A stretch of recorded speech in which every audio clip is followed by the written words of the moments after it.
Chào mọi người. Hôm nay mình xin chia sẻ một cái cách để bào vuông và thẳng thanh gỗ mà khi được dùng cưa để xẻ. Đấy. Cái thanh gỗ mình bào sẽ là thanh gỗ này. Thì để bào được vuông và thẳng một cái thanh gỗ như này thì đầu tiên là các bạn phải chọn một cái mặt gọi là cái mặt chuẩn. Cái mặt chuẩn này là cái mặt mà sau khi cưa xẻ xong thì cái mặt nó tương đối là phẳng. Đấy, để mình chọn cái mặt chuẩn. Đấy. Giả sử như mặt này cũng được, mặt này thì cũng được. Đấy.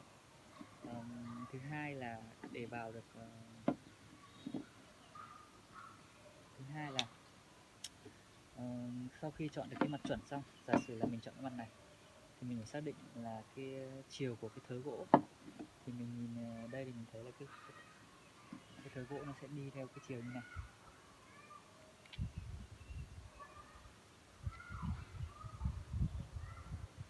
Đây, nó sẽ đi theo cái chiều như này. Và nhiệm vụ của mình là phải bào xuôi cái thớ gỗ thì nó mới không xước được. Sau đây mình sẽ tiến hành bào thử cho các bạn xem.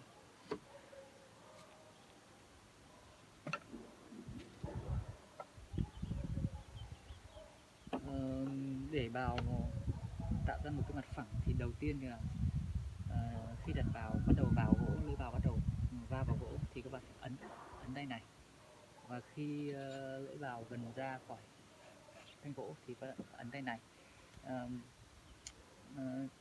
Làm điều này là để đảm bảo rằng là khi mình bào một cái mặt phẳng thì cái phần đầu và phần đuôi sẽ không bị thấp so phần giữa, nó sẽ bằng phẳng luôn.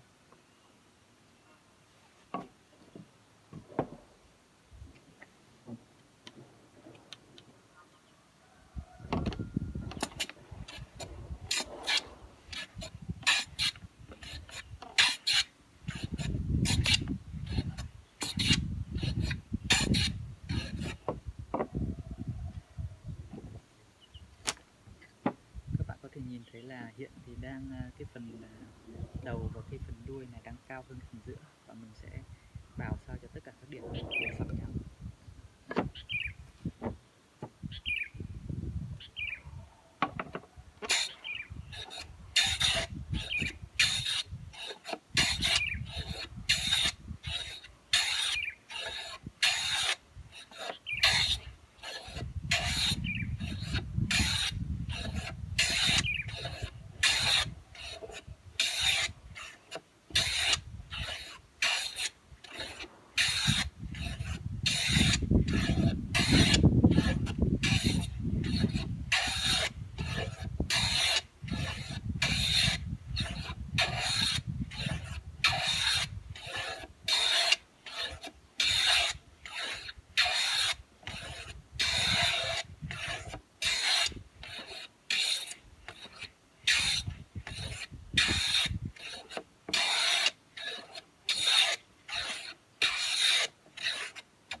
Giờ mình sẽ dùng thước để mình kiểm tra.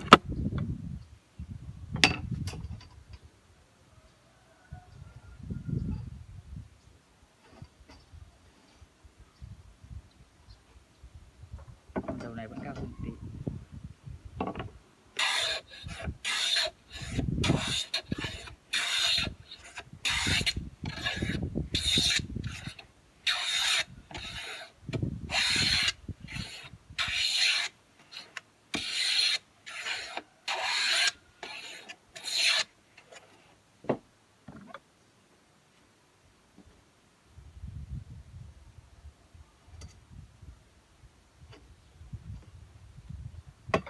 Sau khi bào xong thì mình thấy cái mặt này đã phẳng, thì bây giờ là mình sẽ tiếp tục là bào cái cạnh này hoặc cạnh này. Đấy, thì mình sẽ chọn thêm là cái mặt nào là mặt phẳng nhất để mình bào trước. Đấy. Thì trước khi bào thì mình ký hiệu đây là cái mặt này là mặt chuẩn này. Cái ký hiệu này nó rất là quan trọng để mình xác định là mình bào các cạnh tiếp theo, và sau này là mình lấy mực để làm mộng.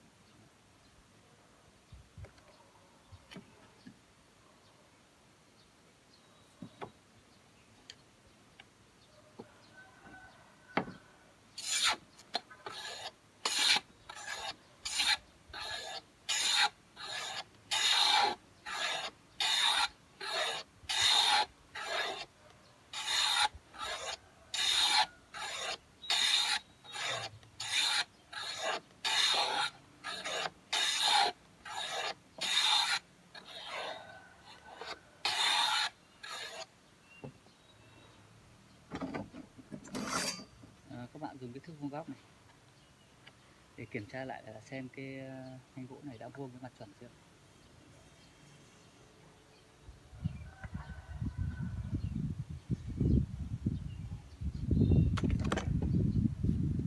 Phía bên này còn hơi cao một tí.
Mình kiểm tra thì thấy đã vuông rồi.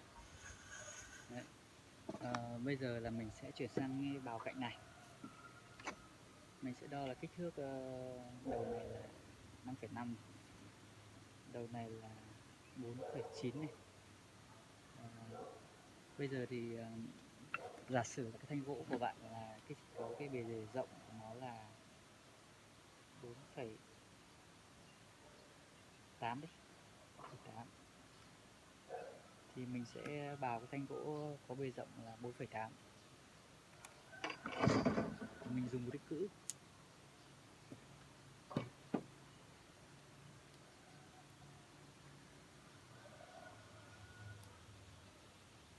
Mình đo đúng cái khoảng cách 4,8 cm mà mình vừa vạch.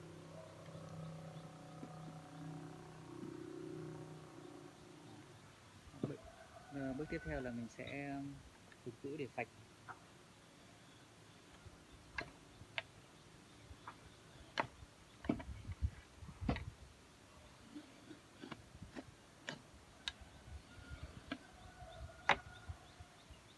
Đây, các bạn có thể thấy là cái vạch cữ đây. Đấy. Và nhiệm vụ của mình bây giờ là phải bào hết cái phần này. Đấy.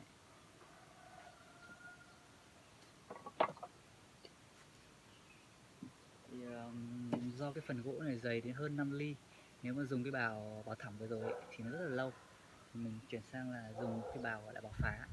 Bào phá thì nó chỉ khác bào thẳng ở chỗ là cái lưỡi nó cong thôi. Lưỡi nó cong thì nó phá gỗ nhanh thôi. Và khi nào mình bào tới gần sát cái mực này thì mình sẽ chuyển sang cái bào thẳng vừa rồi để bào tiếp. Vẫn phải xác định chiều tới gỗ các bạn nhé.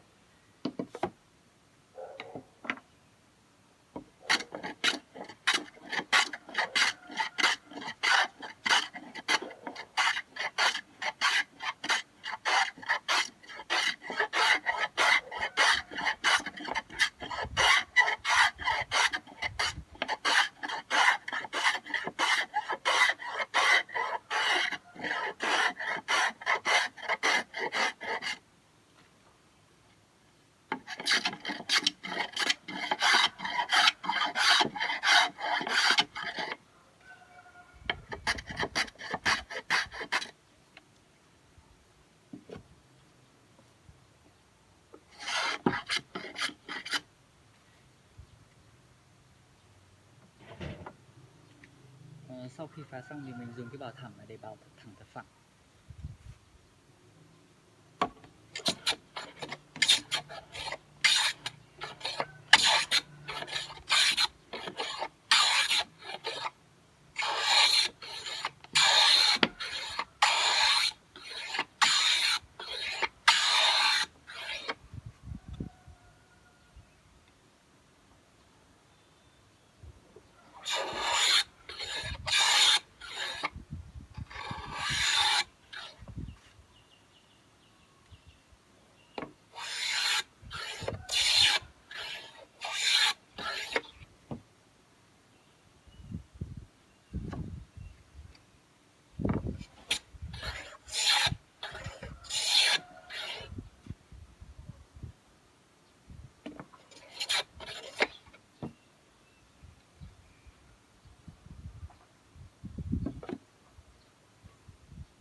Mình đã bào hết mực rồi nhé, hết mực rồi. Đấy, sát mực luôn. Và bây giờ là mình dùng kích thước vuông góc để kiểm tra lại.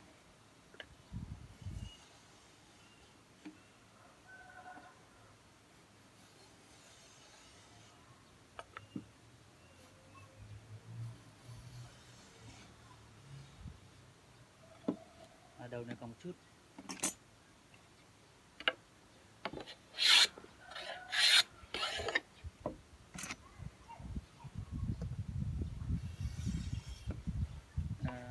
Rồi sau kiểm tra thì thấy đã rất là vuông rồi. Thì mình chuyển sang cái bào mặt cuối cùng này.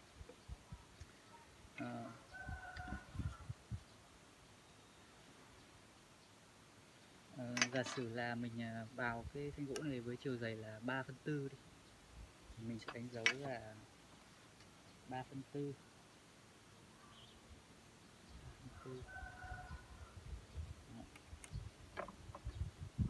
Mình tiếp tục điều chỉnh cái cữ.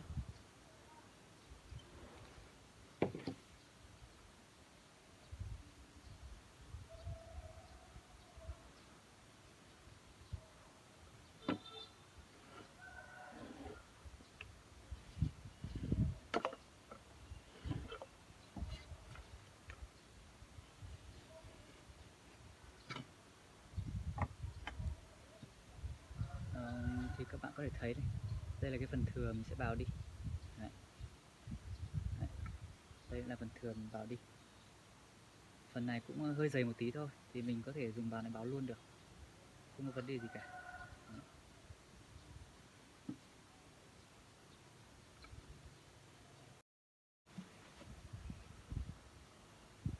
Mình sẽ bào cái phần mà mình phải bào nhiều trước. Đây là cái thanh gỗ nhỏ mà khi các bạn bào một cái ván rộng hơn chẳng hạn, rộng như này cũng được, thì các bạn phải đẩy chéo vào đi một tí như này thì cái ván nó phẳng được. Còn đây là cái gỗ mà nó khá hẹp thì mình không cần thiết phải làm như thế.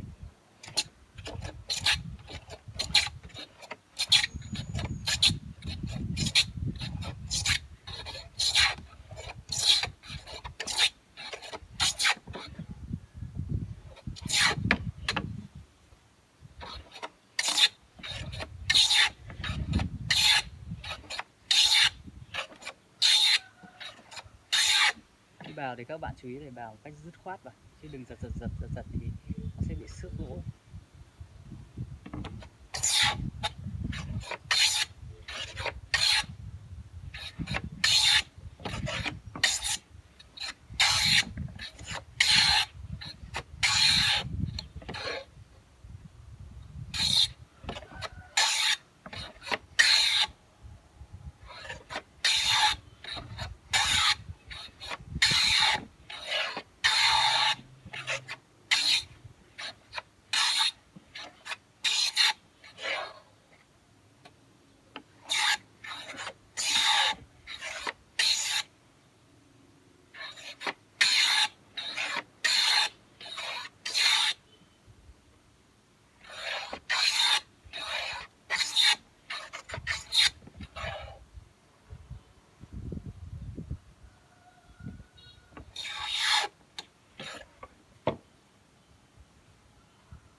Đây là cái mặt đẹp đầu tiên mình bào này. Đây là cái mặt cuối mình bào này. Mình dùng thước để kiểm tra. Rất là vuông các bạn. Rất là vuông. Như vậy là các bạn sẽ có một cái thanh gỗ vuông để các bạn sau này còn làm mộng, thì sau này có thời gian thì mình sẽ hướng dẫn là tại sao dùng mặt đẹp này để mình làm mực cho mộng. Đấy. Tất cả đều dùng mặt đẹp này.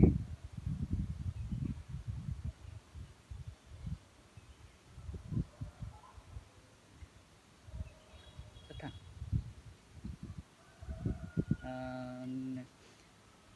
Đối với các bạn mà mới tập bào ấy, thì đầu tiên các bạn nên chọn một cái thanh gỗ tốt. Gỗ tốt là gỗ như nào? Gỗ ít mắt, không có mắt. Và thứ hai là cái thớ gỗ nó không đảo chiều. Nếu các bạn dùng những cái gỗ phức tạp ngay từ đầu vậy là các bạn rất là nản, và sau này rất có thể là sẽ không tiếp tục việc bào này nữa. Đấy. Sau khi mình bào xong cái gỗ tốt này gỗ đẹp này thì mình sẽ chuyển sang bào gỗ khó hơn. Nó cũng không khó đâu, mình cũng bào nhiều rồi, mình thấy không khó gì cả. Và thứ hai là để bào thẳng được, phẳng được thì các bạn có một cái bào gọi là bào thẳng. Bào thẳng thì nó tương đối là dài, nó phải từ 50 cm trở lên, cái của mình là 68 cm. Đấy. Có được cái bào này thì các bạn bào rất là nhanh. Đấy, nhanh và chuẩn, không mất thời gian. Còn bào ngắn là bào rất là khó chuẩn, nó mất thời gian hơn rất là nhiều. Đấy.